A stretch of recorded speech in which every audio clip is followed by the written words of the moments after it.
My name is Isabella Martinez. I am currently 73 years old. If you asked about Cedar Falls, the town where I live, you'd probably have to search for it on a map, as it's so small that only locals know about it. However, no one could imagine that. I, an elderly woman with silver hair and hands weathered by a lifetime of hard work in the orchards, would become the centre of attention in this place. My life had always been peaceful and quiet. I am not someone who likes to draw attention to myself. Everything changed on that crisp November afternoon, when the sun filtered through white clouds, creating a sky as clear as freshly washed linen. That's when I received news that to this day I still cannot believe is true. When I was 62 years old, the doctor looked at me through his thick glasses, his voice trembling with disbelief. "Mrs. Martinez, you are pregnant." My heart seemed to stop beating entirely. My whole body went weak, and I thought I had misheard him. I kept thinking this. Doctor was confused or perhaps making some cruel joke. But in reality, I, a woman who had long thought I was no longer capable of bearing children, was pregnant at 62. And not only that, the father of the child was a man 31 years younger than me. This town where I live could not believe what they were hearing, and whispers began spreading like wildfire. "It's divine punishment," they said. Punishment for what? Because I dared to love again? Marcus, the father of the child, is a young man who came from elsewhere. He made a living doing small construction jobs, repairing homes, and then he came knocking on my door, carrying a worn backpack, a radiant smile, and an offer to fix my leaking roof. And that's when everything began to change. This story, mine, Marcus's and our child's, will make you unable to stop listening. Let me tell you how it all unfolded. I never imagined that he would actually be the one to mend my heart, which had remained broken for so long in solitude. My daughters, Carmen and Elena, who lived far away and rarely visited me, suddenly appeared to give me moral lectures. Carmen, the older one at 44, cried so intensely she nearly flooded my living room. Elena, the younger one at 42, accused me of irresponsibility, claiming I was embarrassing the family, as if love and new life were causes for mockery. However, the worst part was the looks from people on the street. The women who used to come to my house for coffee stopped appearing. It was as if I had contracted some contagious disease. But it wasn't a disease. It was new life flowering in my womb. In those first days, I would hide in the bathroom to cry, in secret, so no one would notice my fragility. I begged God to give me strength and wisdom, because amidst all that confusion, one certainty invaded me with perfect clarity. That child was a gift, not a punishment. And I would love and protect him with all my strength, regardless of what people might say. Cedar Falls is so small that if someone sneezes at the entrance, you immediately hear "bless you" at the exit, a place where everyone knows everyone's business. I know the name of my neighbour's cat and even the brand of medication that Mr. Williams takes to control his diabetes. It's a cosy place with a central square where elderly ladies gather to share stories and elderly men dedicate themselves to playing checkers in the shade of an old oak tree whose history says it was planted by the town's first settler. On this land I was born and raised. Here I married Roberto, who passed away 12 years ago. He was a good man, hard-working but perhaps too reserved. He died unexpectedly, victim of a stroke while tending to our apple trees. Since then, I lived alone in that spacious house with green shutters and a red front door, in the company of my chickens, my vegetable garden, and my memories. My daughters Carmen and Eleanor had moved to Chicago long ago. They called from time to time and sent gifts at Christmas and sometimes at Easter. Carmen is a nurse married to an IC accountant and has 3 children who barely know me. Elena works in marketing in a field I can't explain precisely. She claims she has decided not to have children because the world is too complicated. Both live in constant hurry, always too busy to visit me. I had grown accustomed to solitude. I had my church friends, the quilting circle that met on Wednesdays, at Mrs. Thompson's house, and the garden I tended with great devotion. From time to time, I would visit my neighbour Grace to have tea and catch up on the town's news, which was almost always the same. Who had gotten married, who had separated, who owed money at Peterson's general store. It was a cloudy Tuesday in October when my life took a new direction. The night before it had rained heavily, and my already worn roof began to leak in 4 different spots throughout the house. Water fell into the pots I had scattered on the floor, producing that constant dripping sound that disturbs anyone's sleep. I decided to go to the weekly farmers' market, looking for someone who could solve my roof problem. That's where I saw him for the first time. Marcus was a tall man, with skin bronzed by the sun and strong arms that spoke of heavy labour. At 31 years old, he carried a ladder secured to his truck and a toolbox in his hand. He had come from Riverside, a city about 150 miles away, after losing his construction job, and now travelled from town to town, doing temporary work to support himself. What struck me most was his gentle smile that slowly formed on his face when he spoke. A simple handwritten sign announced, "All types of work done. Carpentry, plumbing, electrical." He wasn't from here. You could tell by his slight accent when he addressed me. "Good morning, Mrs. Martinez. Do you need any work done?" he asked. And I, who was never very talkative with strangers, found myself telling him about my roof, the leaks, and how difficult it was to find someone who would do quality work for a fair price. Marcus listened to me attentively, his brown eyes fixed on me, as if each of my words was important. It wasn't a look of pity like many direct at elderly widows. It was a look of respect. "You can rest assured, Mrs. Martinez. I'll fix your roof. Properly. I work well and guarantee my work," he told me, and I don't know why, but I believed him at that moment. We agreed he would start the next day very early. I offered to pay him half in advance, but he refused. "Only after you approve the work," he said. That night I could barely sleep. The house seemed less empty just knowing someone would come the next day. I prepared the guest room in case he needed to stay a few days to finish the work. I baked a golden cornbread, the kind that melts in your mouth, and selected the most aromatic coffee I could find. Marcus arrived exactly at 7 in the morning. The aroma of freshly made coffee floated through the kitchen when he knocked on the door. I watched him through the window as he positioned the ladder and organised his tools with careful attention.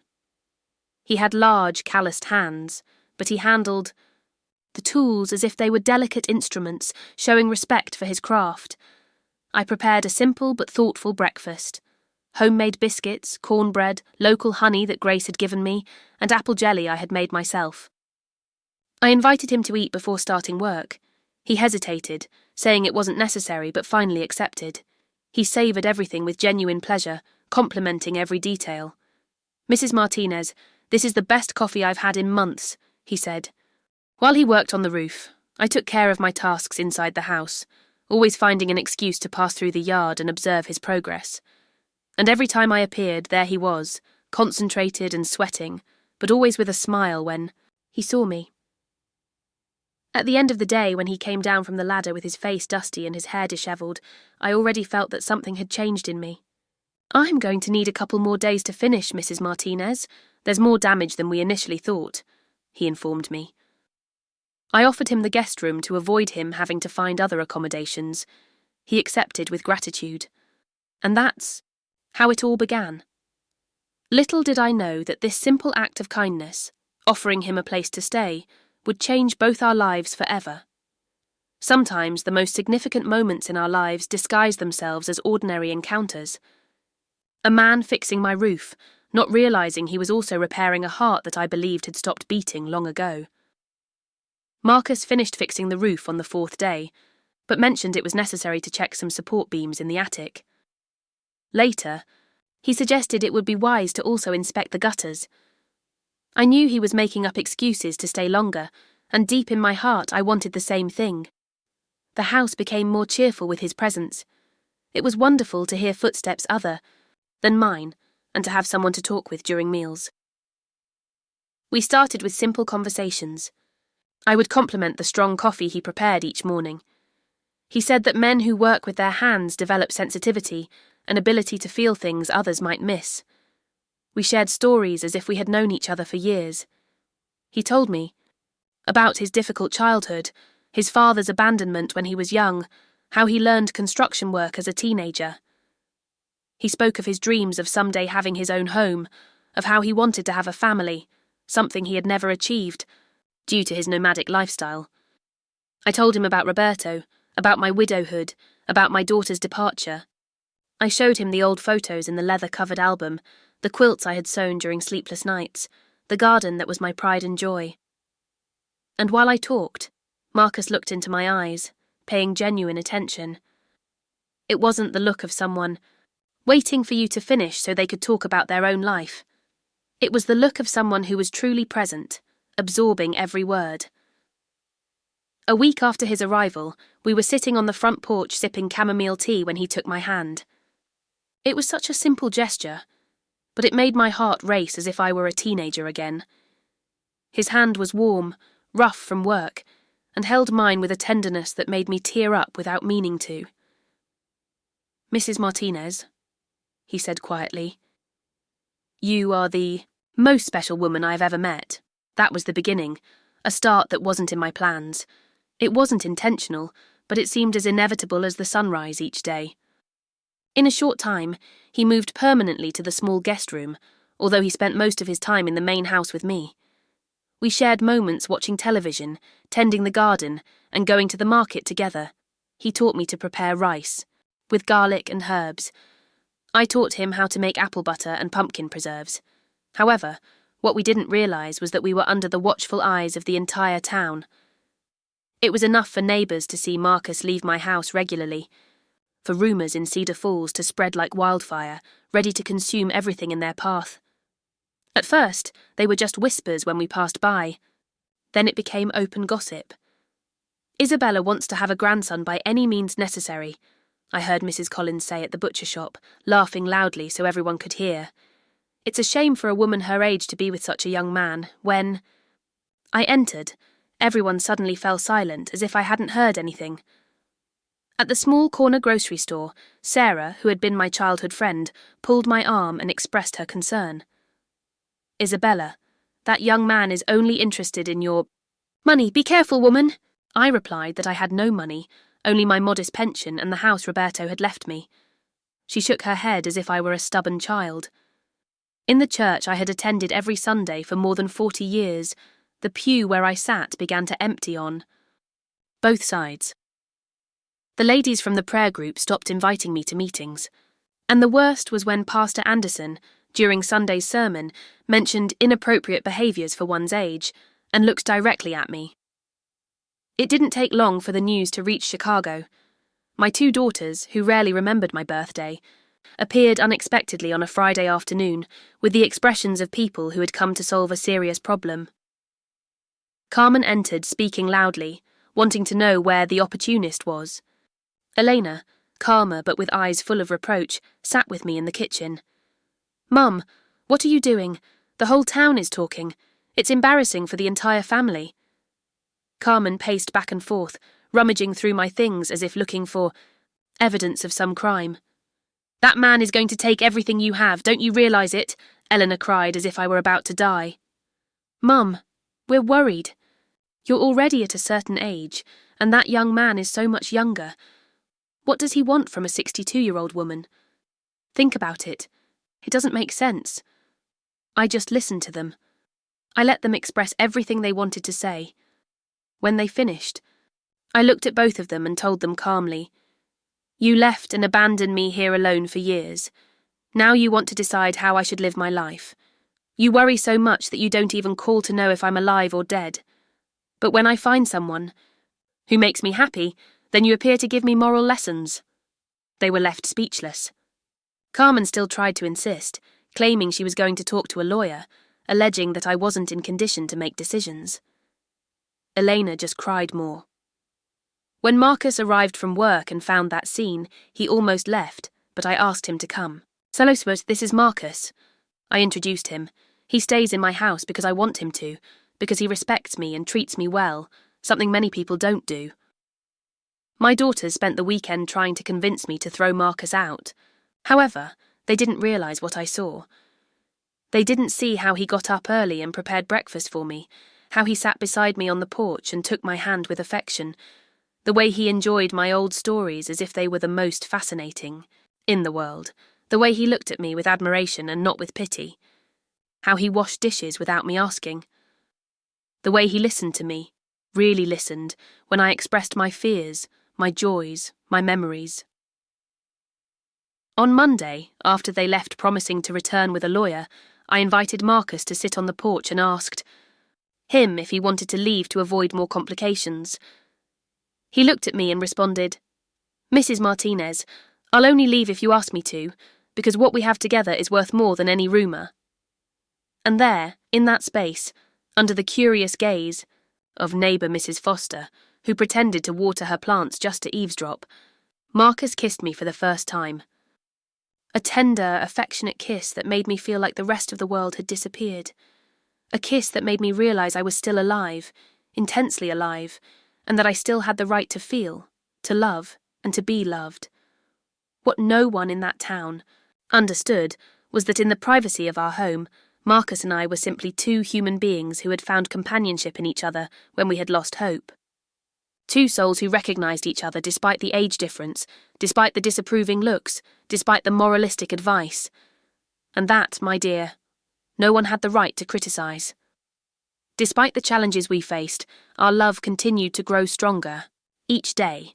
What had started as a simple act of kindness, offering shelter to a travelling handyman, had blossomed into something neither of us had expected to find at this stage of our lives. About 3 months after Marcus moved into my house, I began to experience unusual sensations. At first, I thought it was just fatigue. I was dedicating more time to caring for the house, preparing elaborate meals daily, and even returning with greater dedication to the garden. It was natural to feel exhausted, wasn't it? After all, I was no longer young. However, shortly after, persistent dizziness appeared. In the morning, as soon as I put my feet on the ground, I felt the urgent need to run to the bathroom. The aroma of coffee, which had always been so pleasant to me, began to cause me nausea. Even the perfume of the roses that Marcus had planted in the garden which I used to love began to repel me. "It must be some virus," I would comment to Marcus, who watched me with concern as I turned pale every time I tried to eat. He prepared ginger tea for me, bought crackers for me to nibble, but nothing provided significant relief. It was Grace, my lifelong neighbour, who raised the possibility that I didn't even dare to consider. "Isabella, have you thought about the possibility of being pregnant?" she whispered to me while we peeled apples in my kitchen. I laughed so hard, I almost fell off the chair. "Grace, please, I'm 62 years old. It's been more than 10 years since I've had my period regularly." So what? My cousin Martha had a baby at 55, and the doctor explained it was because she thought she could no longer get pregnant and stopped taking precautions. Grace continued peeling apples as if she were talking about the most ordinary subject in the world. That suggestion persisted in my mind. Marcus and I didn't take precautions. It was true. Why would we? At my age, I assumed that was no longer a concern. Not even Roberto, may he rest in peace, had gotten me pregnant in the last years of our marriage. However, the symptoms intensified. One afternoon, while I was resting at home, Marcus was waiting for me with a smile and a plate of fresh corn on the cob. I sat at the table, took a deep breath, and told him everything. He opened his eyes wide, turned white as a sheet, and dropped, his coffee cup on the floor. Then he got up, hugged me tightly, and began to cry, deep, unashamed sobs. I don't know who was more in shock, him or me. The news spread like gunpowder through Cedar Falls. Grace almost fainted when she found out. My daughters were silent for a while, processing the information, and then began asking 1,000 questions. The neighbours whispered in the streets, some congratulating, others criticising, but I didn't care. Inside me, a strange force grew each day. A mixture of fear and joy, of insecurity and hope. I began to feel the baby's first movements in my womb. Small kicks, gentle flutters, a sign that life was beating there. We chose the name Gabriel, a strong biblical name that meant, "God is my strength." I began to prepare the nursery with clothes that Grace had saved from her youngest grandchild. They were mostly blue, but I didn't mind. Gabriel would be loved, cared for, and protected regardless of the colour of his clothes. The pregnancy wasn't easy. age weighed on me. My body ached constantly. Fatigue was overwhelming, but I had an unbreakable determination. I wanted to give Gabriel the best of me. I had all the necessary tests done, followed medical instructions religiously, ate healthily, and walked every day. Marcus accompanied me in everything, caring for me with doubled affection. He read books about pregnancy in older women, gave me massages on my swollen feet, and prepared teas to relieve nausea. My daughters took turns driving me to appointments and doing the shopping. Grace knitted little sweaters and wool booties, with such care that it seemed like she was making them for her own child. And so, between scares, joys, and abundant love, the months passed.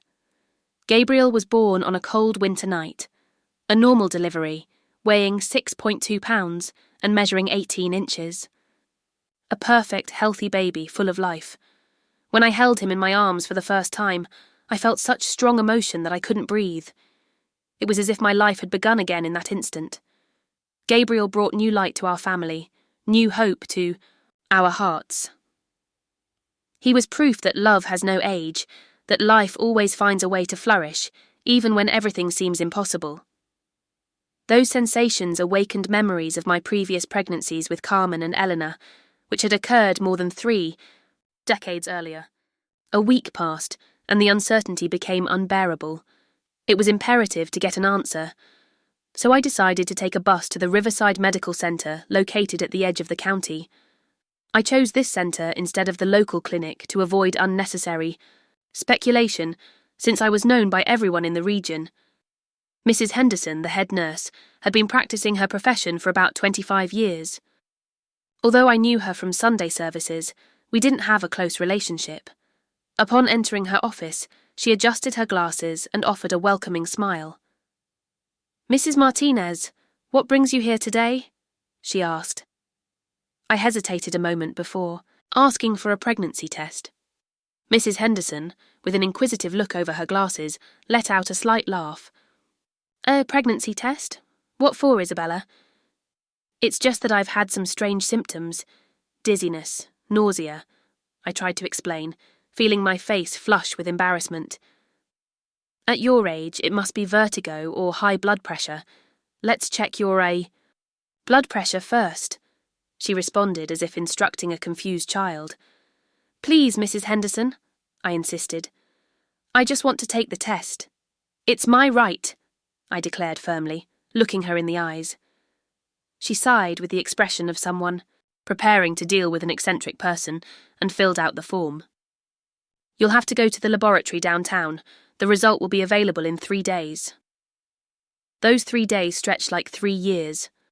I kept silent with Marcus and Grace, avoiding creating premature expectations or worries.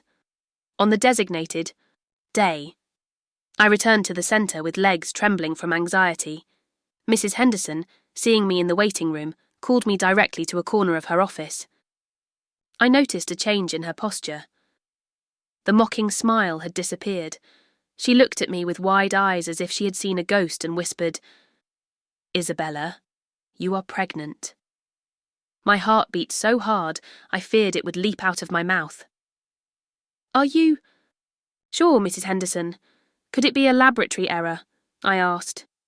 "The result is very clear," she responded, showing me a paper full of incomprehensible numbers and letters, but with the word positive written in large letters.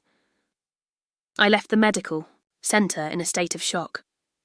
The sun of Cedar Falls seemed more intense that day, almost blinding me.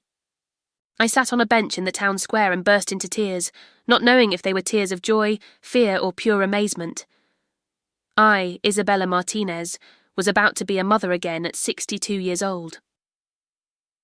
The following week, Mrs. Henderson referred me for an ultrasound at Dr. Patterson's private clinic. I used the savings I kept in my dresser drawer to avoid the long wait of the public health system. I needed definitive confirmation.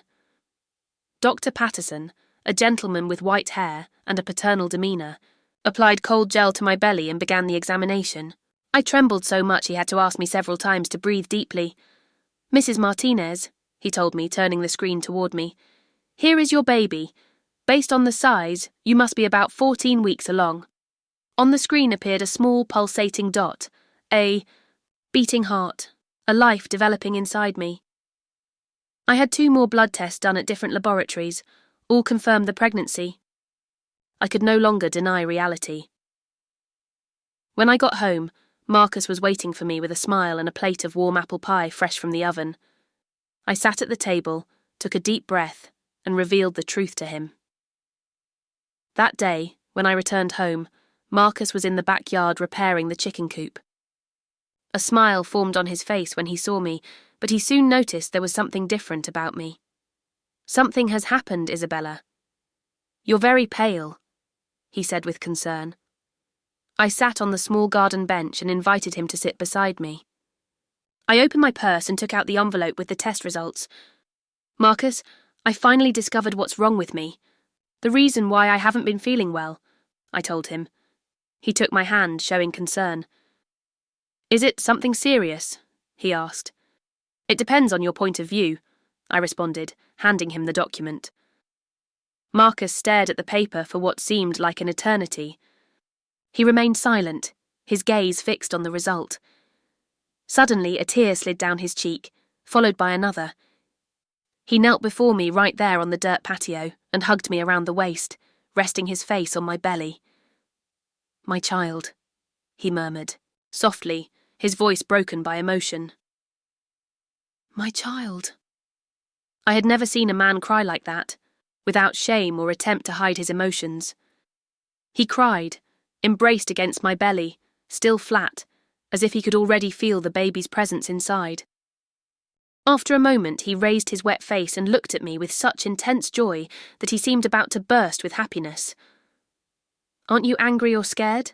I asked him, feeling my own tears escape. "Scared?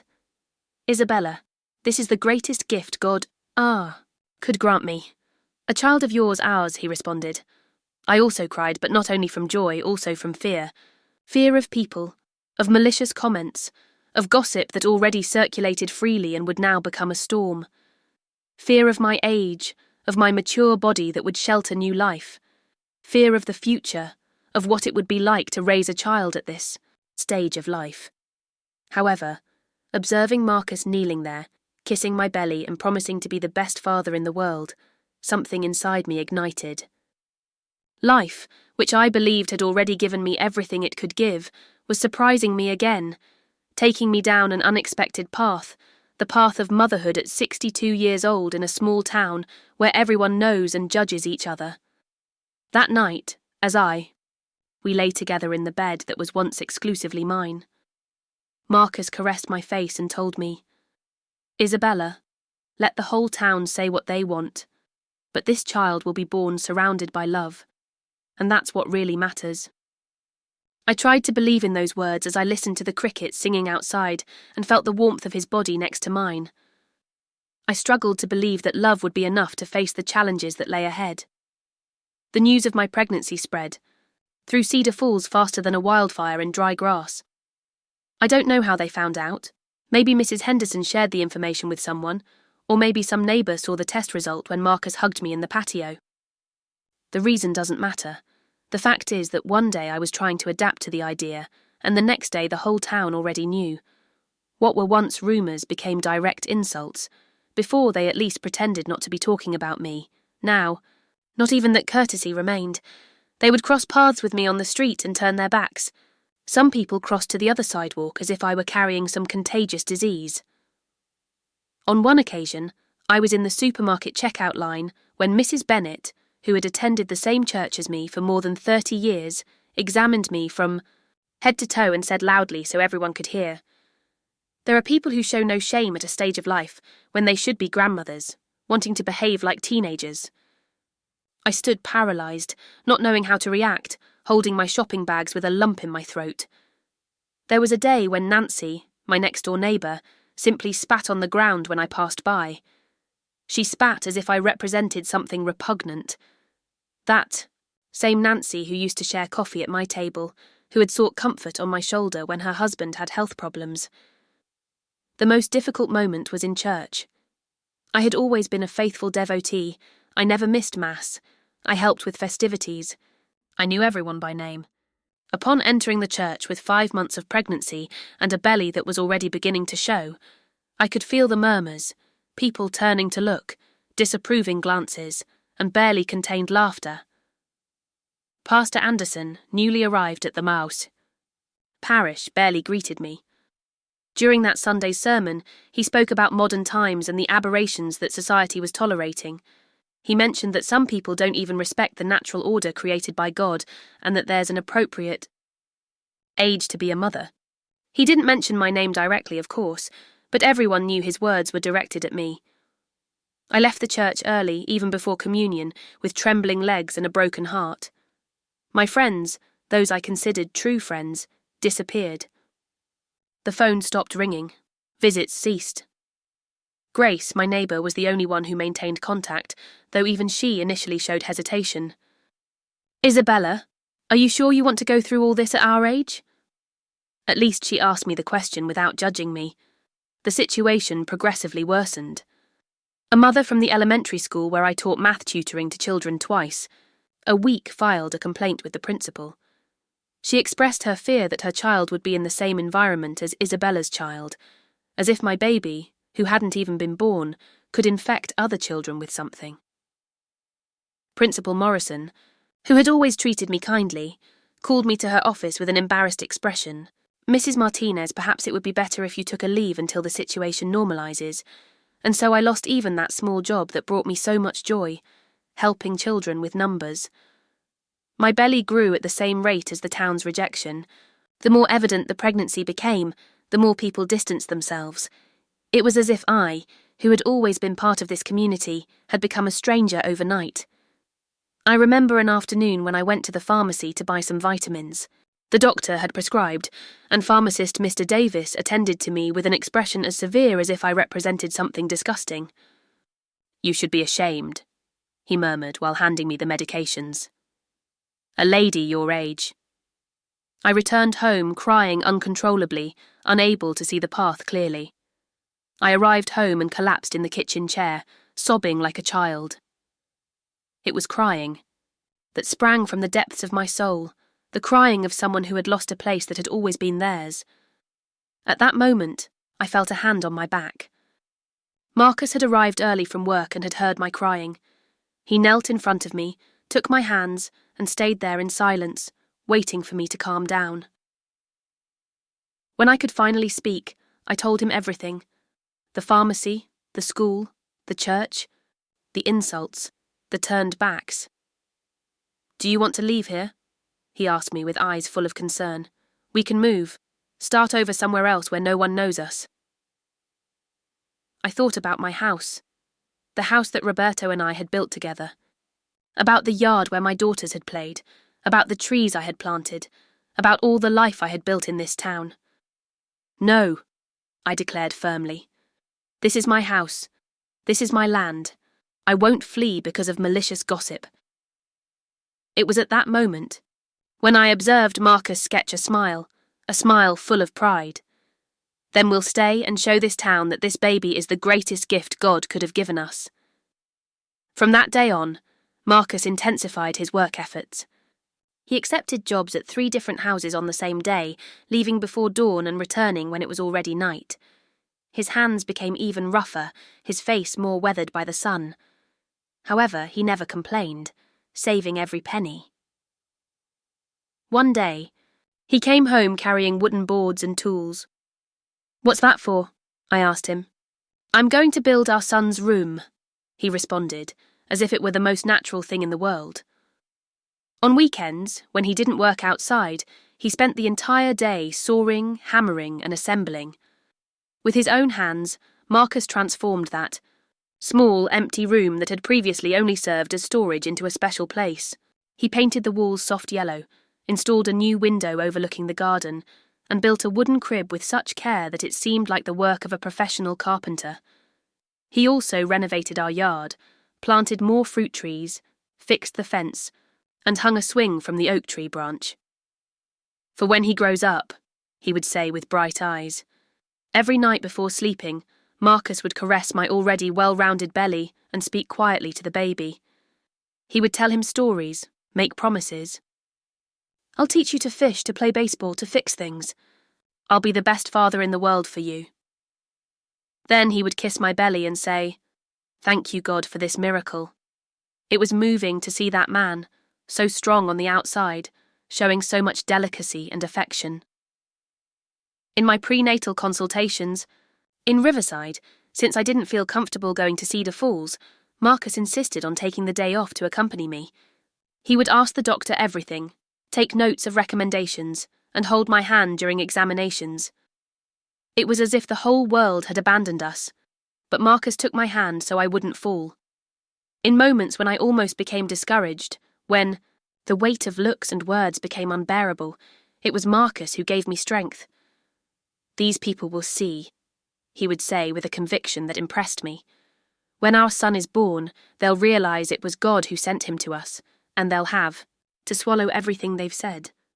And so, between external insults and internal love, I continued with my high-risk pregnancy at 62 years old in a town that only knew how to judge but understood nothing about miracles. My pregnancy wasn't easy. As you can imagine, a 62-year-old woman's body isn't designed to carry a baby, or at least that's what doctors say. However, my child and I were proving otherwise with each consultation. The doctor in Riverside always shook his head, amazed by the test results. "You have a strong constitution, Mrs. Martinez, and this child does too." I entered the 8th month of pregnancy with a belly that seemed ready to burst. My feet swelled so much that only my old house slippers fit. My back ached constantly, but I was happy. Each kick, each movement of the baby was like receiving a divine message. "Everything's going well, Isabella. Just trust." Marcus, showing extreme care, practically prevented me from doing any household activities. He insisted on doing the cleaning himself and only allowed me to cook if I was sitting down.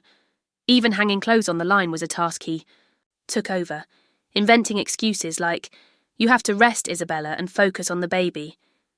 I allowed myself to be cared for like that, enjoying the attention and affection. Grace came almost daily, brought me hearty soups and spent time with me, keeping me company. She was getting used to the idea of the pregnancy and had even begun knitting small garments for the baby, yellow ones, since she had never liked the traditional pink or blue much. Already in the 8th month of pregnancy, I had a dream about Roberto, my deceased husband. In the dream, he was sitting on our front porch in his favourite rocking chair, smiling at me peacefully. "Take good care of the child, Isabella. He's special," Roberto told me in my dream. I woke up with a feeling of warmth in my heart, as if I had received a blessing. However, at dawn the next day began the greatest test of my life. It was a cold February night. The wind was howling against the windows, and I had asked Marcus to put an extra blanket on the bed. I was sleeping deeply, as exhausted pregnant women usually do, when I was awakened by pain so intense it prevented me from screaming. It was as if a knife was piercing my belly, tearing me apart from the inside. When I put my hand under the sheet, I felt something wet. When I pulled it back, I saw it was covered in blood, lots of blood. I managed to call Marcus with a weak voice, almost unrecognisable. He woke up instantly, as if he had been waiting for that call. Seeing the blood, he turned pale as death. "My God, Isabella. The baby." He jumped from the bed, put on the first clothes he found and picked me up in his arms as if I weighed nothing. Without even putting on shoes, still in pyjamas, he carried me carefully to our old pickup truck. He placed me gently in the back seat, his hands shaking. "Hold on, my love. Hold on," he repeated, while driving desperately on the dark road connecting Cedar Falls with Riverside. The pain came in waves, each time more intense. I could feel the blood flowing, soaking the car seat. My vision began to blur, as if fog was forming before my eyes. I began to feel cold despite the night not being particularly frigid. "Marcus, what if something happens to me?" I began to say. He interrupted me, looking through the rearview mirror with eyes full of terror. "Don't say that. Nothing's going to happen. You're both going to be fine." But I knew something very serious was occurring. My body, which had already gone through 2 pregnancies decades earlier, was sending alarm signals that couldn't be ignored. The baby had stopped moving, no longer responding, and the amount of blood was alarming. The journey to Riverside usually took an hour and a half. Marcus did it in 45 minutes on that winding road. He arrived at St. Mary's Hospital Emergency, room with tyres screeching and horn blaring non-stop. The security guards at the entrance ran out, thinking it was some drunk causing problems. Realising the gravity of the situation, they immediately called the nurses, who placed me on a stretcher, and ran with me through the white, sterile hospital corridors. Marcus followed behind, barefoot with dirty feet, pyjamas stained with my blood, begging them to save his child. I remember Dr. Williams, a young doctor who still seemed fresh out of medical school, was on duty that night. He examined my abdomen with instruments and asked me rapid questions I could barely answer. "Placental abruption," I heard him tell the nurse. "We have to operate immediately." They took me directly to the operating room. Everything seemed to spin around me, and the intense lights hurt my eyes. The bleeding was relentless. "Her blood pressure is dropping," they informed me. Before applying anaesthesia, Dr. Williams approached. His young face showed seriousness and deep concern. He took my hand and spoke to me quietly, but with undeniable clarity. "Mrs. Martinez, the situation is critical. The placenta has completely separated, and you're losing dangerous amounts of blood.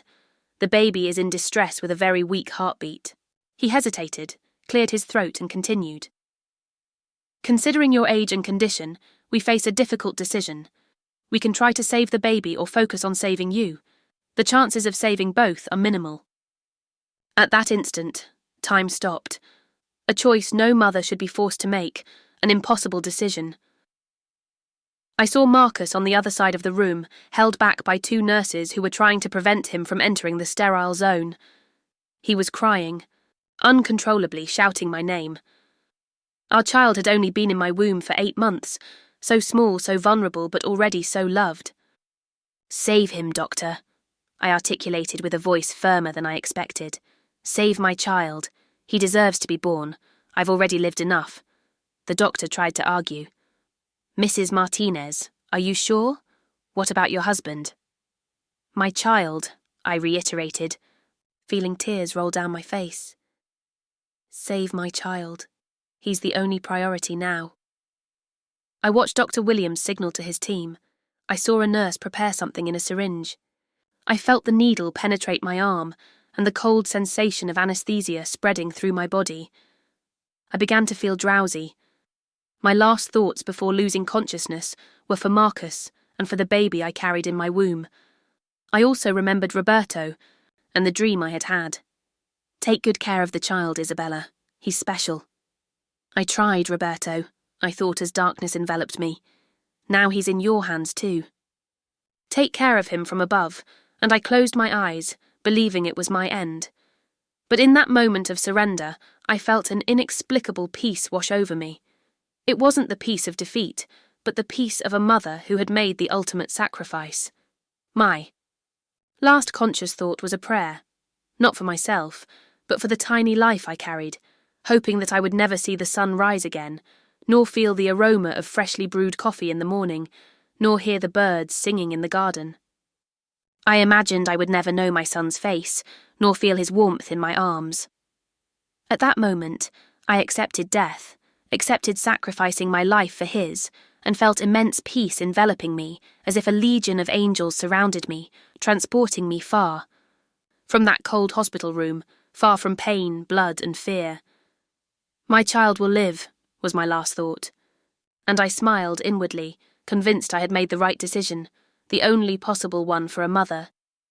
And then came nothingness, an absolute deep void without dreams, without sensations, as if I had submerged in a dark and silent ocean where not even God could reach me.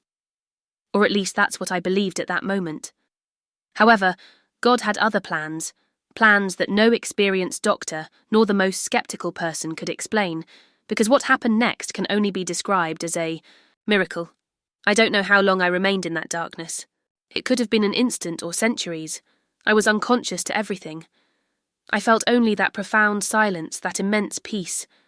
I felt no pain, no worry. It was as if my essence had dissipated like morning mist, without body or weight. Suddenly, a light appeared. Not a harsh light, but one that seemed to purify the soul. In the centre of it, I saw Roberto. He was radiant with joy, looking younger than when he died, without the worry lines that had marked his face in his final years. He extended his hand as if inviting me to follow him. "Roberto!" I called out, but no sound was heard. It was as if we communicated through thoughts alone. "It's not time yet, Isabella," he said with his usual serenity.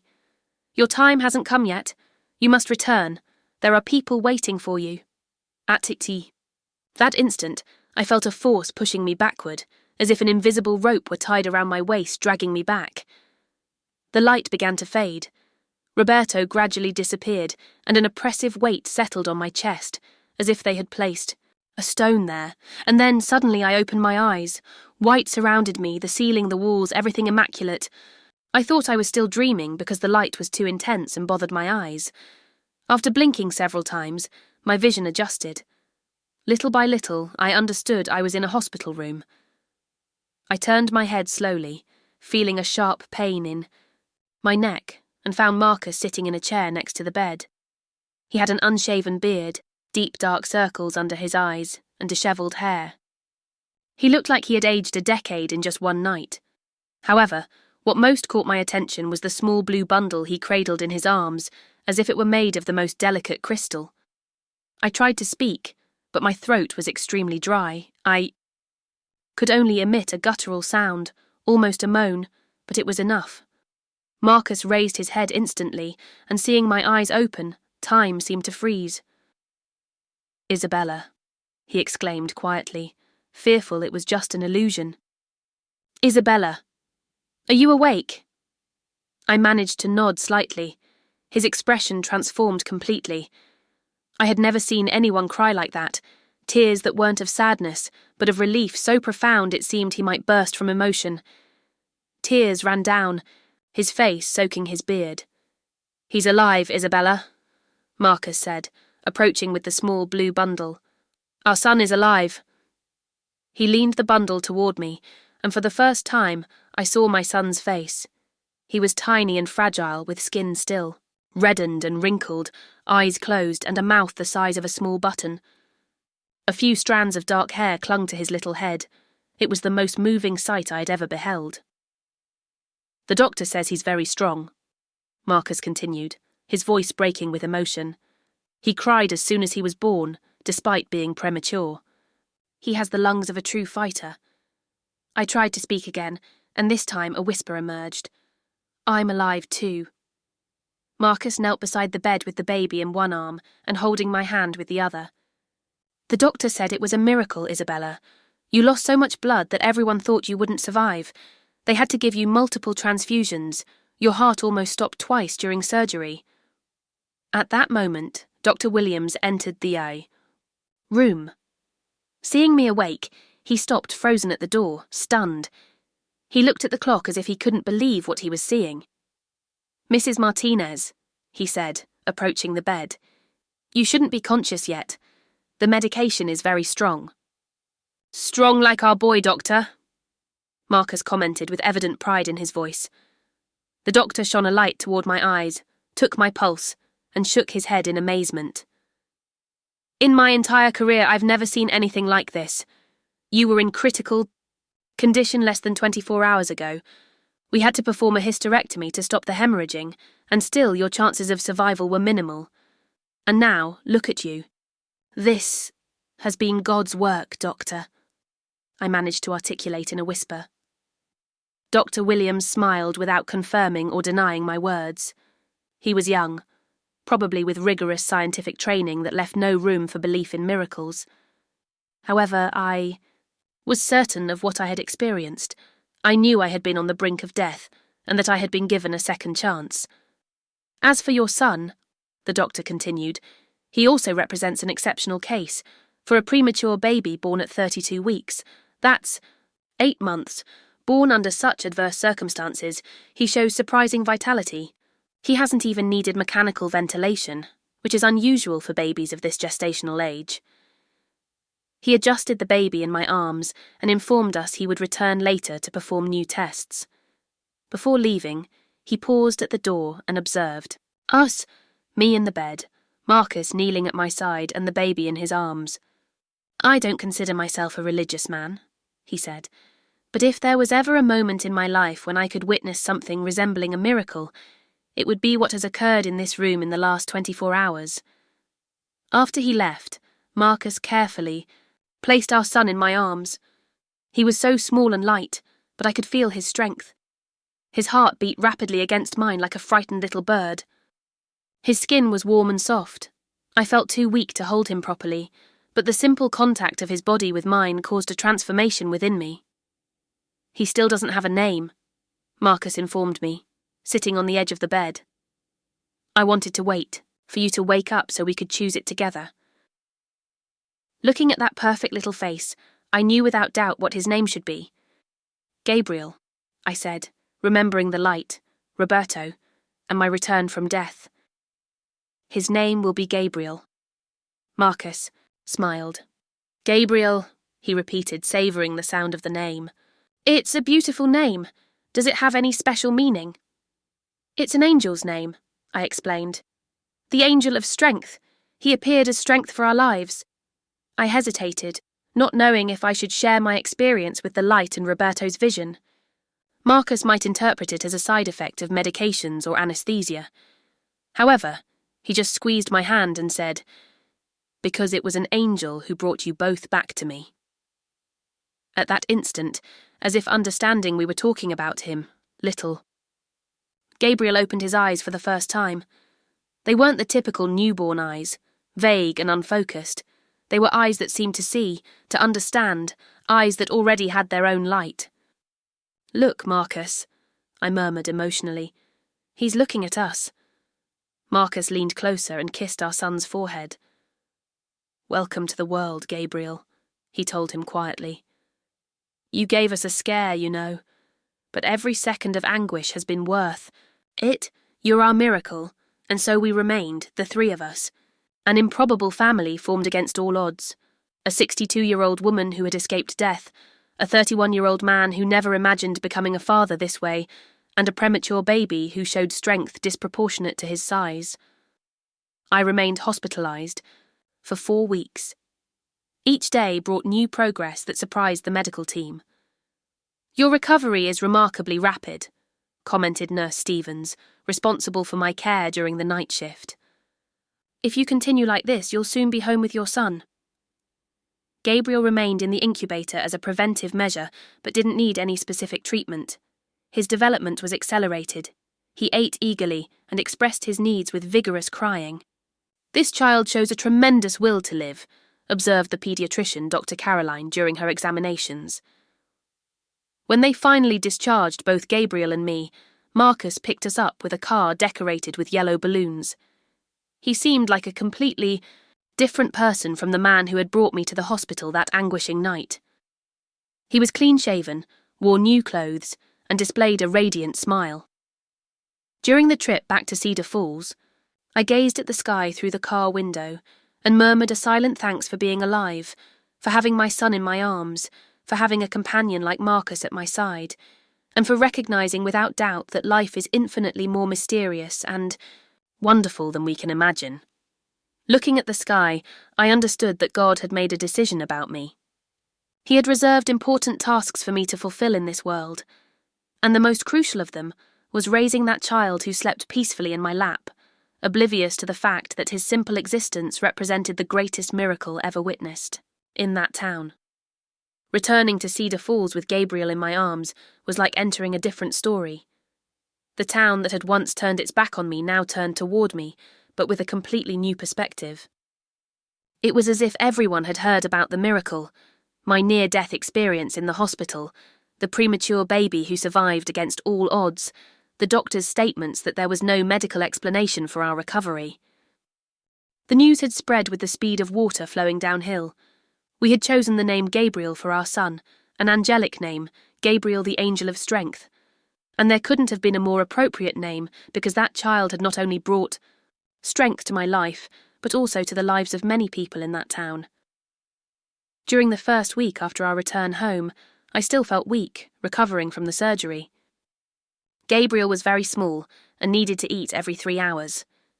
Due to his prematurity and my surgery, I couldn't produce milk, so we relied on formula feeding. Marcus stayed awake with me during the early morning hours, warming bottles, changing diapers, and helping me get up from bed. He showed no interest in hiring outside help. He insisted he wanted to care for us personally. I remember our first visitor. It was Grace, my neighbour, who brought a still warm carrot cake and a bag of baby clothes she had sewn herself. She entered, timidly, like someone who doesn't know what to say. However, upon seeing Gabriel sleeping in the crib Marcus had built, her eyes filled with tears. "Isabella, this is the most beautiful baby I've seen in my entire life," she said, covering her mouth with her hand. And he truly was beautiful. Despite being premature, Gabriel was enchanting. He had thick black hair, large dark eyes like Marcus's, and skin so fair it seemed like velvet.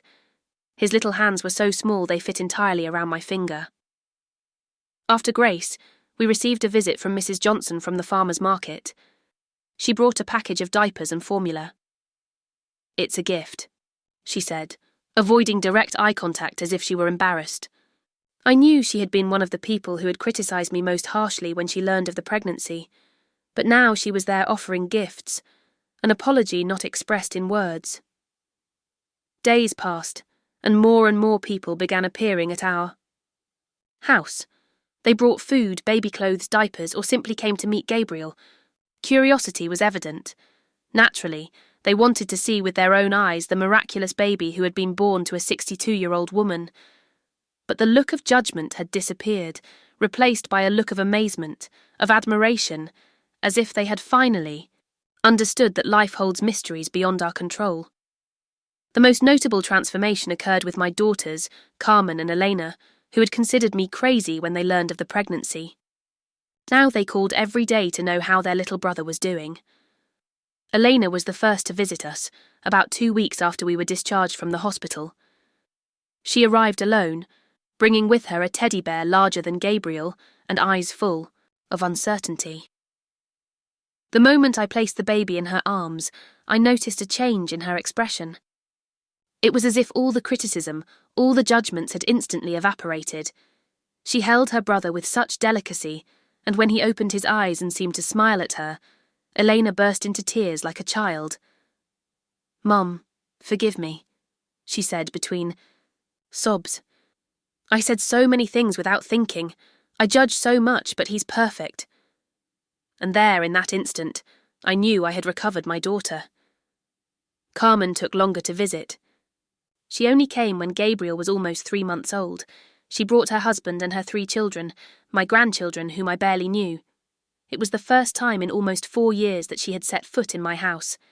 She arrived serious, formal, as if fulfilling a professional obligation. Upon seeing Gabriel, she stopped at the door observing him. The baby had already gained considerable weight, could hold his head up, and recognised voices. He looked at her with those big, curious eyes and made a soft sound as if saying hello. At that moment the barrier broke. Carmen approached, took him in her arms, and hugged him as if she were embracing the entire world. "He has your eyes, Mom," she said quietly. "He has Papa Roberto's eyes too." And it was true. Although the eye colour was Marcus's, the expression, the look, was identical to mine and Roberto's, as if he had inherited the best of each of us. Meanwhile, Gabriel continued growing strong and healthy, to the amazement of the doctors who attended him. Each consultation followed the same pattern. "This child has impressive vitality," Dr. Williams would comment. It was hard to believe that baby had been born so premature and under such critical circumstances. The biggest surprise of all occurred when Gabriel was about 6 months old. We were at home on a Sunday afternoon when someone knocked on the door. It was Pastor Anderson, the same one who had spoken of modern aberrations in his sermon. He was alone, holding a package wrapped in yellow paper. "Mrs. Martinez," he said hesitantly, "I've come to meet the child and bring him a gift." I invited him in, although I still carried hurt in my heart from the way he had treated me. Marcus was in the yard fixing the chicken coop and entered the living room with a hostile expression upon seeing the pastor, but I signalled for him to calm down. Pastor Anderson sat on the edge of the sofa, holding the package in his lap as if it might explode at any moment. I went to get Gabriel, who had just woken from his nap. He was already laughing heartily. Recognised, eh? People, and stretched his little arms asking to be picked up. When Pastor Anderson saw the child, something profound moved within him. He paled as if he had encountered a vision. He alternated his gaze between Gabriel, me, Marcus, and Gabriel again. "May I hold him?" he asked with an almost unrecognisable voice. Very carefully, I placed the baby in his arms. Gabriel, curious, looked at the pastor, smiled broadly, and extended his little hand, touching his face. And then Pastor Anderson did something unimaginable. He cried openly like a child without any shame there in front of us. Between sobs he said, "I've come to ask forgiveness for the words I spoke, for the thoughts I harboured. I judged what I didn't understand, and God has shown me how wrong I was." He told us that during a visit to a minister friend in Riverside, he had heard about the miracle that occurred at St. Mary's Hospital, a 62-year-old woman and a premature baby who theoretically shouldn't have survived. Upon discovering that I was that woman, he felt as if a divine revelation had struck him directly. "This child is a gift," he affirmed, looking at Gabriel with reverence. "And I would like to baptize him if you'll allow me. It would be a great honour." We accepted immediately. Gabriel's baptism became the most important event Cedar Falls had ever witnessed. The church was packed, with people crowded even outside on the lawn. Those who had ignored me before now wanted to be godparents, to touch the baby, to be part of that story. And you know what Pastor Anderson proclaimed during the ceremony? That Gabriel had come to teach a lesson to the entire town, that we shouldn't judge what we don't understand, that God writes straight on crooked lines, and that true love transcends age. The moment he poured holy water on my son's head, something extraordinary happened. The baptismal font seemed to overflow, spilling water abundantly onto the floor. To this day, the inhabitants of Cedar Falls tell that they saw the water shine in an unusual way when it touched Gabriel's head, and that the church was filled with an inexplicable floral fragrance. Time continued its course. Gabriel grew strong and intelligent, learning to walk early. At 11 months, he was already taking his first steps, holding on to Marcus's hands. He spoke his first words before most children, calling us Papa and Mama. By 1-year-old, he was already forming short sentences, to everyone's amazement. Currently, at 12 years old, he's the embodiment of joy in our lives.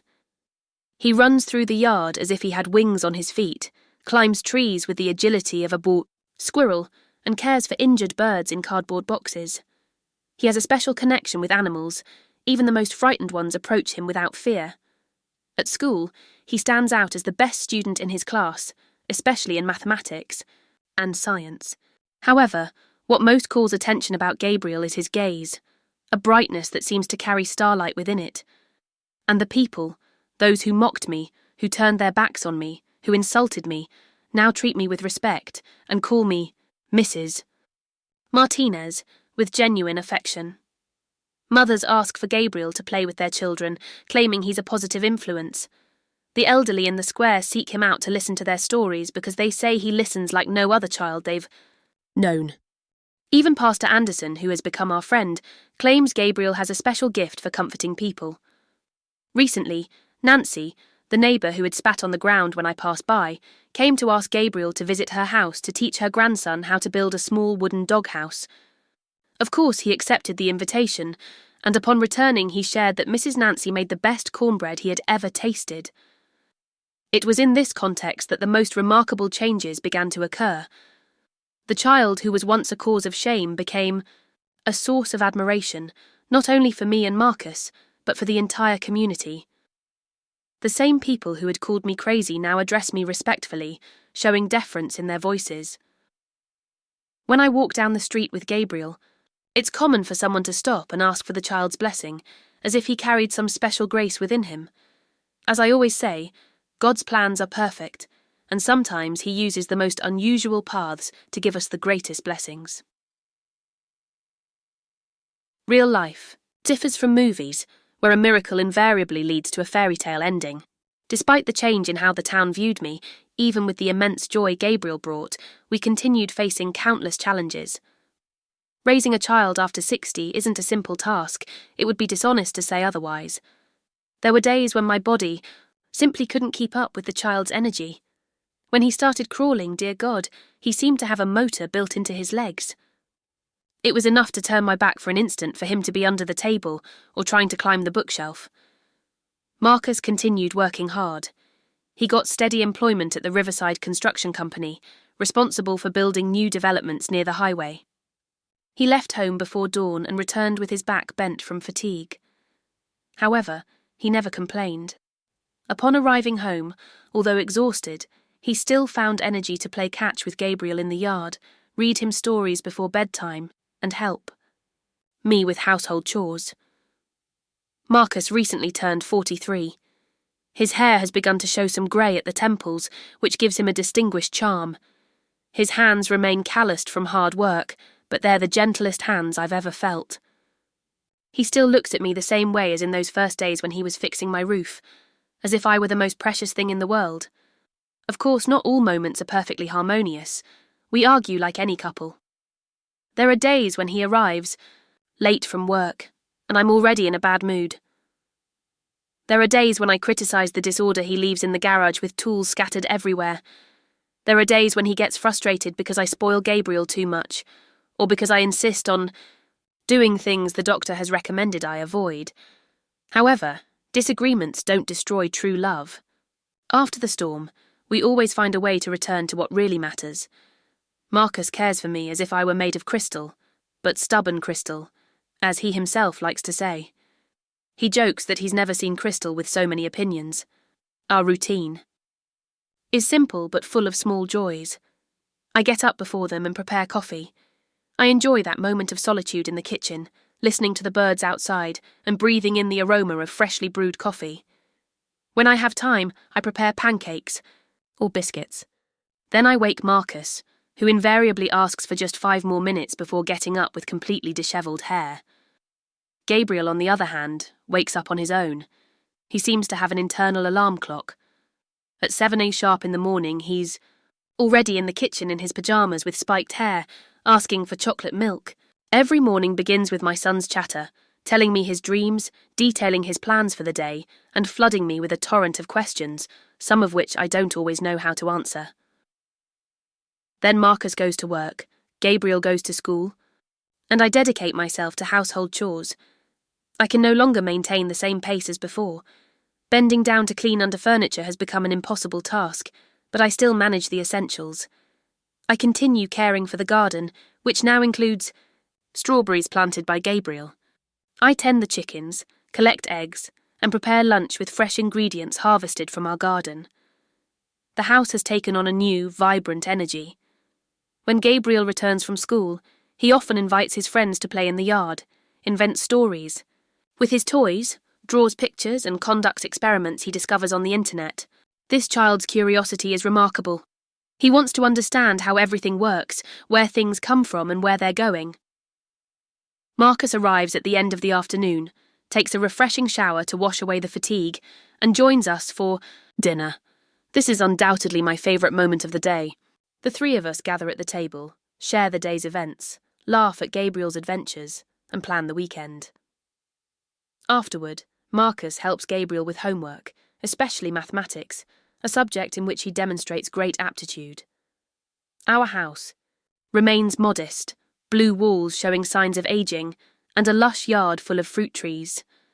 We have chickens, a mixed-breed dog called Smokey that Gabriel found abandoned on the street, and a black cat named Shadow.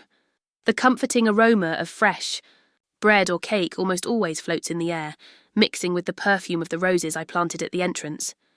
On weekends, we receive frequent visits. My daughters come more regularly now. Carmen brings my grandchildren, who adore playing with their little uncle. Eleanor, who never wanted children, has assumed the role of proud aunt, spoiling Gabriel and taking him on adventures. It's remarkable how his birth has strengthened family bonds. My friend Grace still visits us almost daily for coffee. She brings homemade cookies, knowing how much Gabriel loves them. Although she has aged and has difficulty walking, she hasn't lost her contagious joy or appreciation for good conversation. "It's this child who keeps me young," she always says, pointing to Gabriel.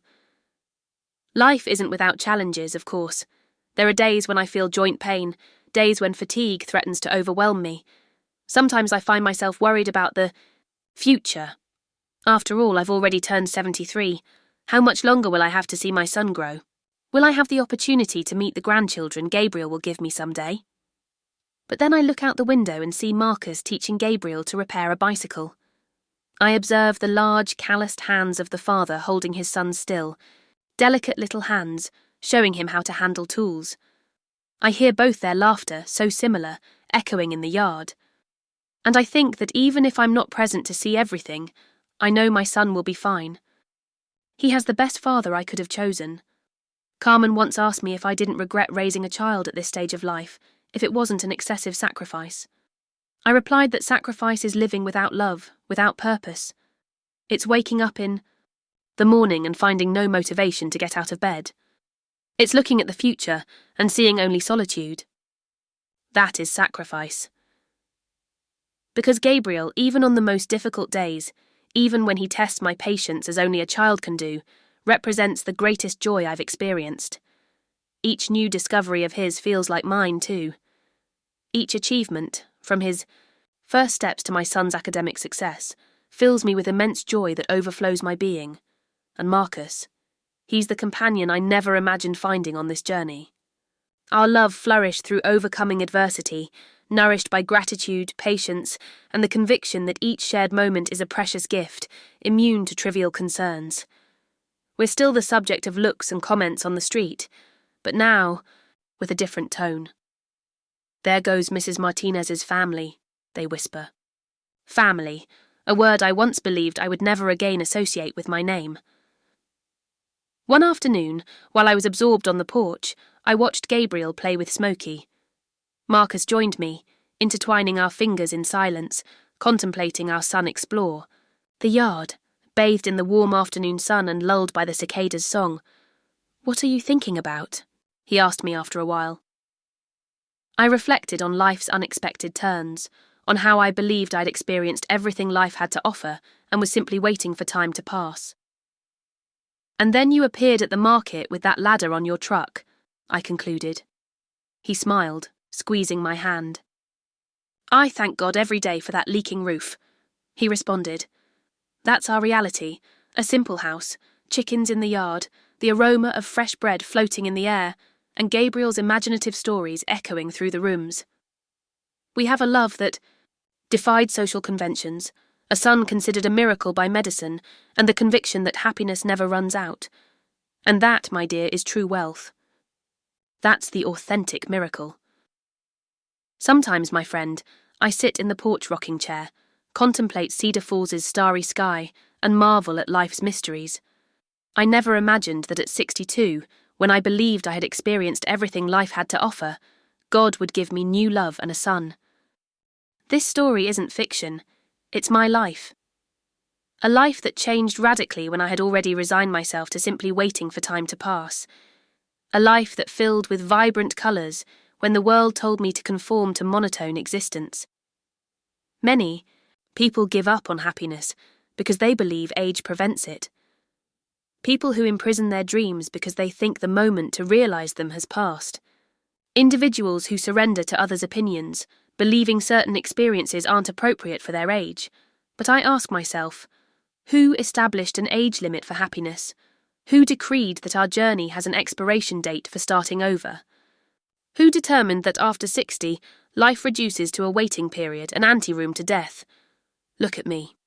At 62, while many women my age were dedicating themselves to knitting and waiting for their grandchildren's Sunday visits, I was pregnant. I was discovering new love. I was facing an entire society to defend my right to happiness as life had given it to me. It wasn't easy, as you can imagine.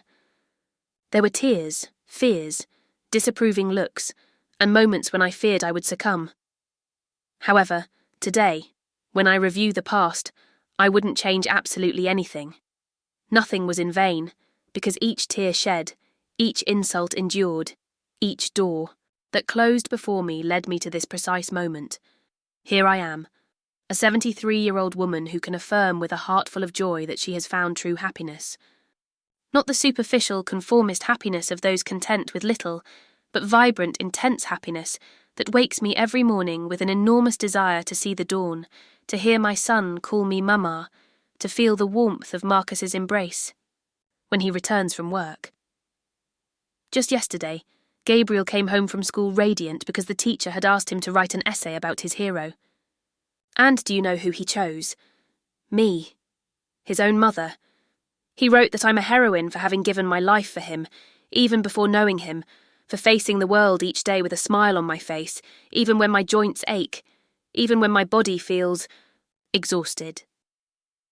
He handed me the essay, and upon finishing reading it, he looked at me with those bright eyes that seemed to harbour all the stars in the firmament and said, "Mum, I'm the luckiest child in the world. Why did God choose you to be my mother?" I was completely speechless, totally mute. The only reaction I could have was to hug my son and cry uncontrollably, because at that instant, I fully understood the purpose of everything I had lived through. I understood the reason I had returned from the brink of death in that operating room. I understood why Roberto had come in the light to send me back. We spend our whole lives believing we know what's best for us. We make plans, set goals, and feel frustrated when things don't turn out as expected. But sometimes, very rarely, life gives us a surprise so big, so unexpected, that we're filled with admiring amazement at divine wisdom. Despite all the difficulties, all the pain, all the prejudices I've faced, today I can look anyone in the eyes and affirm it has been worth it. Every second has been worth it. Because my son's laughter while playing in the yard, Marcus's embrace when I arrive exhausted from the market, the house full of joy on Sundays with my daughters and grandchildren, all of that is priceless. I've witnessed how an entire town has transformed thanks to our love. I've seen people who judged me harshly begging forgiveness with tears in their eyes. I've witnessed transformation not only in my life, but in the lives of so many people around. Me, Pastor Anderson, the same one who criticised me severely in his sermon, is today one of the greatest defenders of the idea that love has no age. He even uses our story as an example in his Sunday sermons.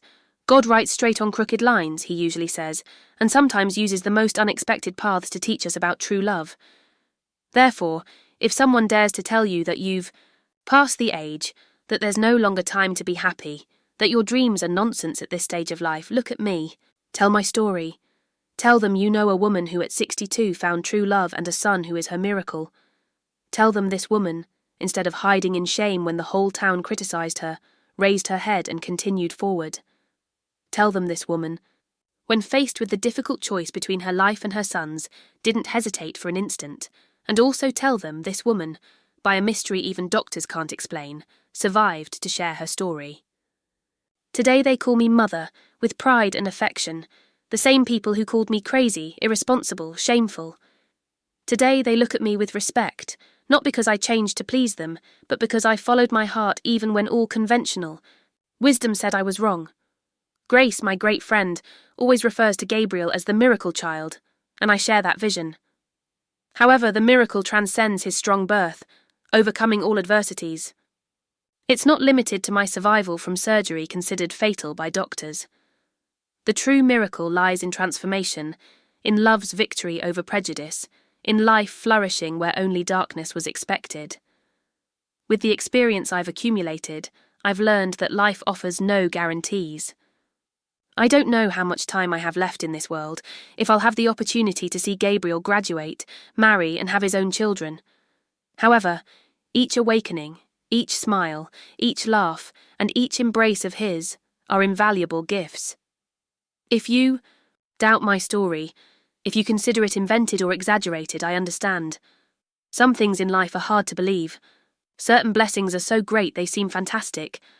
But I invite you to visit me, to have coffee at my house, to sit on the porch, to try my apple pie, to chat with Marcus, and to meet Gabriel.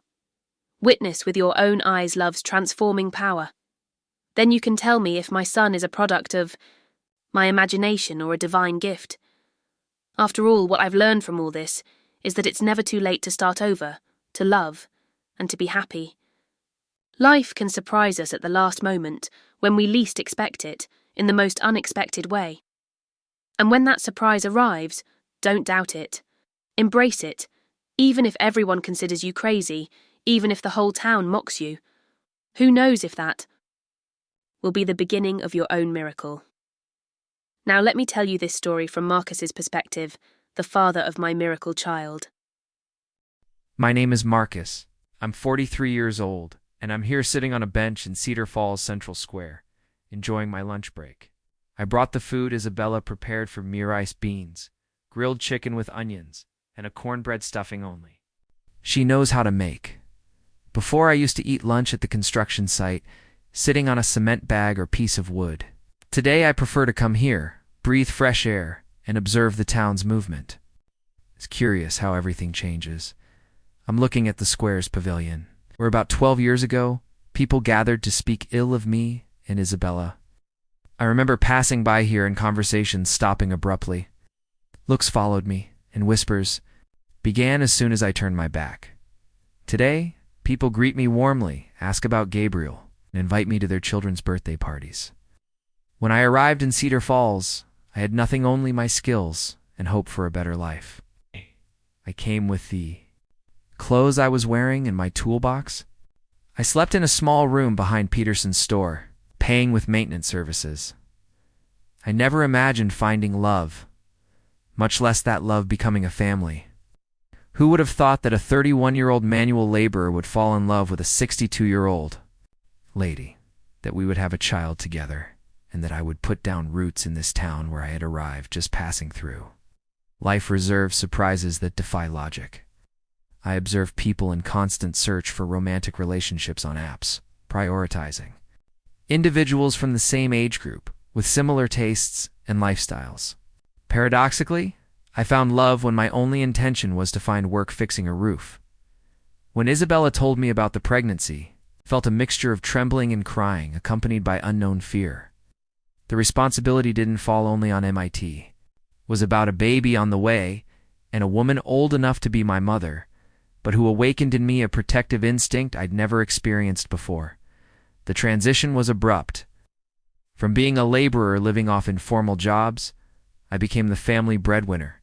I got steady employment, saved every penny, working exhausting overtime. Little by little, on weekends I renovated Isabella's house. Gabriel's crib was built with wood scraps from a construction site. I came to work 3 jobs at once.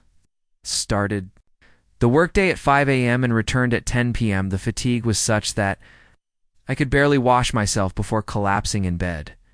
However, I had made an unbreakable commitment to dedicate my life to caring for her and the baby. I fulfilled that promise that fateful night at the hospital. To this day, emotion prevents me from narrating details without my voice breaking. I believed I would lose them both.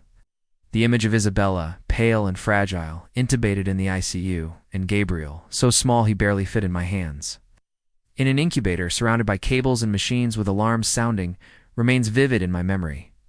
The night was endless, with constant comings and goings through the hospital, interspersed with prayers, promises, and pleas.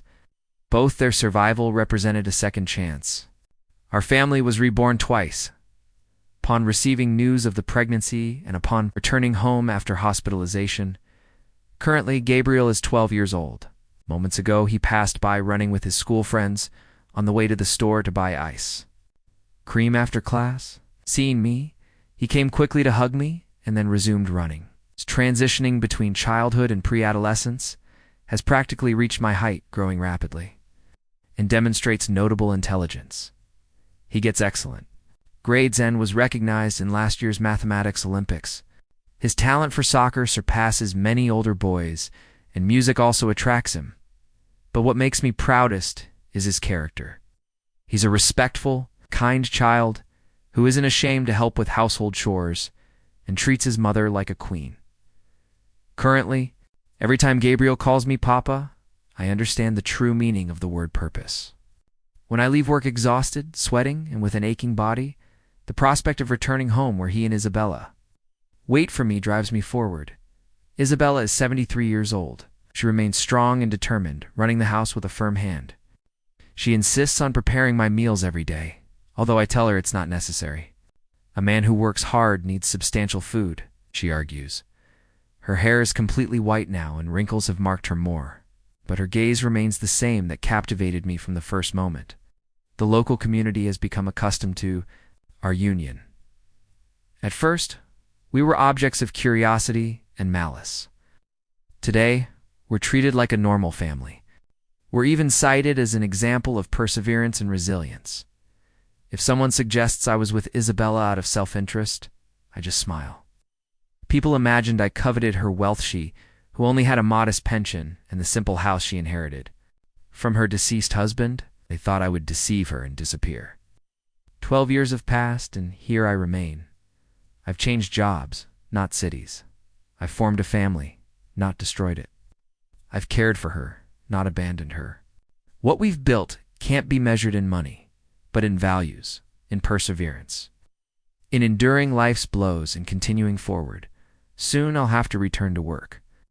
We're building the town's new community center right at the entrance. Currently, I'm the foreman. I no longer carry cement bags on my back. I have 6 men working under my supervisions. Some are the same ones, who mocked me when they learned of Isabella's pregnancy today. They call me Mr. Marcus and ask my advice when they have problems at home. That's life in a small town, people. Judge quickly, but also know how to recognize when they're wrong. Prejudice becomes respect when you demonstrate day after day, year after year, that your feelings are sincere. Next week, we're going to organize a small celebration in the house's backyard. Nothing grand, just a barbecue with school friends and family. Isabella's daughters will come from Chicago with their children, who are older than Gabriel. It's become a celebration the town looks forward to every year.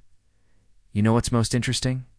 The same people who once said that Isabella and I were together because of the age difference now say we make a very beautiful couple. As if time has adjusted everything, I have matured, become more stable, while Isabella remains the same strong pillar as always.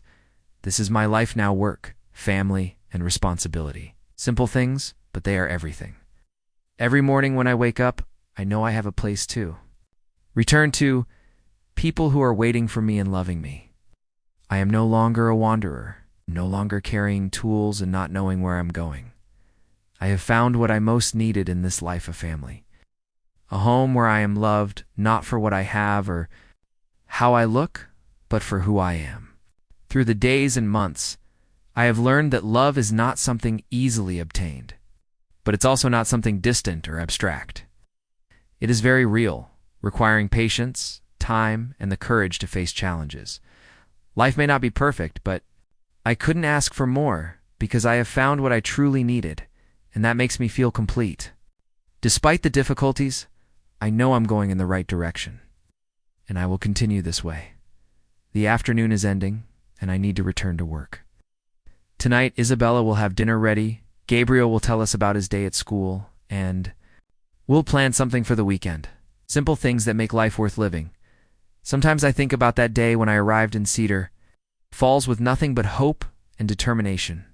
I never imagined that fixing a roof would change my entire life. I never imagined that behind that simple job offer was the beginning of the greatest love story I could have lived. Isabella was right when she said that sometimes the most significant moments in our lives disguise themselves as ordinary encounters. A man fixing a roof, not realizing he was also repairing a heart that believed it had stopped beating long ago, and here we are, 12 years later, with a son who is our miracle.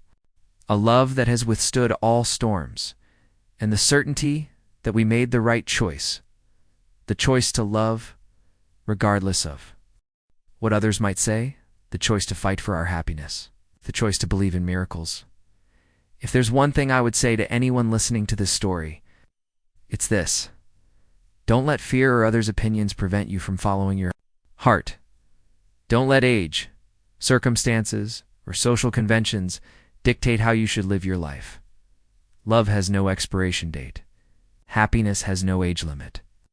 And miracles can happen at any moment, in any place, to any person who has the courage to believe in them. My name is Marcus. I'm 43 years old. And this is my story, the story of how I found love when I least expected it, how I became a father when I thought it was impossible, and how I learned that life's greatest treasures are not found where we expect them, but where we least imagine. They could be, and if you ever doubt whether true love exists, whether miracles are real, whether it's possible to find happiness against all odds, remember our story. Remember Isabella, Gabriel, and me. Remember that sometimes the most beautiful love stories begin with the simplest of encounters. A man with a ladder, a woman with a leaking roof, and the infinite wisdom of a God who knows exactly what we need, act even when we don't. Asterisk if our story has touched your heart in some way, if it has made you believe a little more in the power of love, in the possibility of miracles, the beauty of life's unexpected turns, then our purpose has been fulfilled. We are not asking you to agree with. All our choices are to understand every decision we made. We are simply sharing our truth, our experience, our journey in the hope that somewhere, someone who needs to hear these words will find them. Life is unpredictable. It's mysterious and infinitely more wonderful than we often dare to imagine. Love comes in forms we don't expect, at times we don't plan, and through people we might never have considered. But when it comes real, genuine, transforming love, it has the power to change not just our own lives, but the lives of everyone. Around us, Gabriel is growing up now, becoming a young man with dreams of his own. He wants to study engineering, like his grandfather Roberto would have wanted. He wants to build things, create, leave his mark on the world. And we know he will because he carries within him the strength of love that brought him into being love, that overcame every obstacle, every criticism, every doubt. Our house in Cedar Falls is still the same modest home it always was, but it's filled with laughter, with memories, with the everyday miracles of a family that should never have existed, but somehow, by grace does, and every morning. When I wake up and see the sunrise through our bedroom window, when I hear Gabriel getting ready for school and Marcus preparing for work, when I smell the coffee brewing in the kitchen, I am reminded once again that the impossible is only impossible until it happens. This is our story. This is our miracle.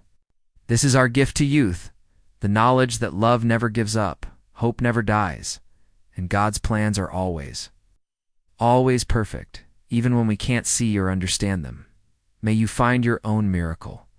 May you dare to love against all odds.